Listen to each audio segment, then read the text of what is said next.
Hey, we're down in Cooke City, right next to the most beautiful dump in America. And the Friends of the Avalanche Center with Montana State Parks, the Upper Yellowstone Snowmobile Club, have installed this avalanche beacon training park here in the softball field. And we're getting some help from Beau with Yellowstone Ski Guides, helping to maintain it.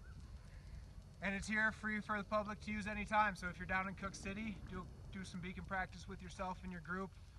Come through the dump and look for this sign towards the back of the dump by the softball field. Alright, so at the control box, just open it up and turn the park on.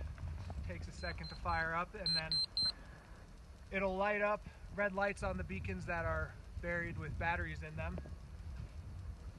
So we see there's a few there, and we can just choose one of those, flip it up, and when it stops flashing, it'll show a green light, and we're ready to start our search right from here.